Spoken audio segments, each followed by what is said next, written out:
અંકલેશ્વર ઉમરવાડા ગામમાં કન્યા કેળવણી મહોત્સવ અને શાળા પ્રવેશોત્સવની ભવ્ય અને ઉત્સાહભેર ઉજવણી કરવામાં આવી હતી. ગામની આંગણવાડી, પ્રાથમિક શાળા અને માધ્યમિક શાળાના સંયુક્ત ઉપક્રમે યોજાયેલા આ ત્રિવેણી કાર્યક્રમમાં શિક્ષણને વેગ આપવા માટે અનેકવિધ પ્રવૃત્તિઓ યોજાઈ હતી.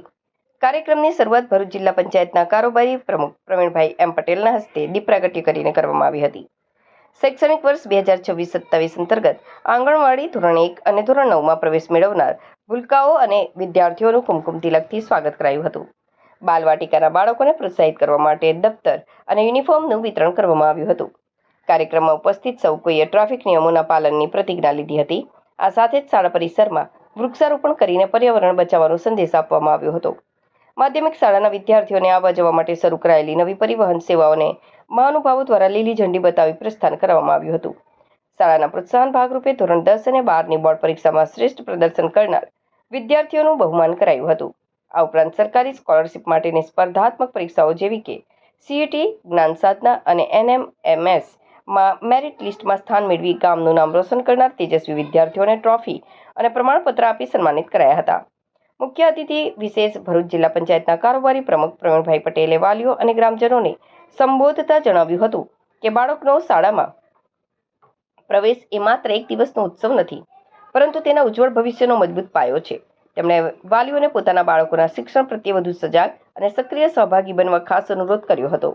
આ ભવ્ય મહોત્સવમાં ઉમરવાડાના સરપંચ ઇમ્તિયાઝ માંકરોડ, તાલુકા પંચાયત સભ્ય સુરેખાબેન વસાવા, સામાજિક કાર્યકર જુનેદભાઈ પાંચભાયા, બાબુ વકીલ તેમજ ઇમરાન દેસાઈ સહિતના સ્થાનિક અગ્રણીઓ મોટી સંખ્યામાં હાજર રહ્યા હતા. સમગ્ર કાર્યક્રમને સફળ બનાવવા માટે શાળાના આચાર્ય, શિક્ષકો, આંગણવાડી કાર્યકરો, SMDC કમિટીના સભ્યો અને ગ્રામજનોએ ભારે જહેમત ઉઠાવી હતી.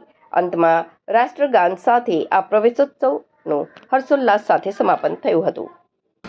આજના પવિત્ર વિદ્યા ઉત્સવમાં ઉપસ્થિત મંચસ્થ ગામના પ્રથમ નાગરિક એવા અમારા મિત્ર શ્રી ઇમ્તિયાઝભાઈ, તાલુકા પંચાયતના સદસ્ય શ્રી સુરેખાબેન, મારા ગામના પ્રતિષ્ઠિત વ્યક્તિ શ્રી બાપુકાકા, અમીબેન, તલાટી કમ મંત્રીશ્રી, શાળાના આચાર્યશ્રીઓ તેમજ ઉપસ્થિત ગામના ગ્રામજનો તેમજ મારા વહાલા બાળકો અને વિદ્યાર્થી મિત્રો,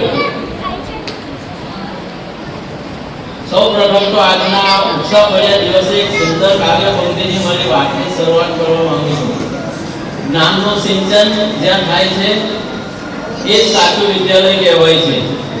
એક નાનકડું બીજ જ્યાં વર્ગ વૃક્ષ થઈને બને ત્યારે જ દેશનો વિકાસ થાય છે.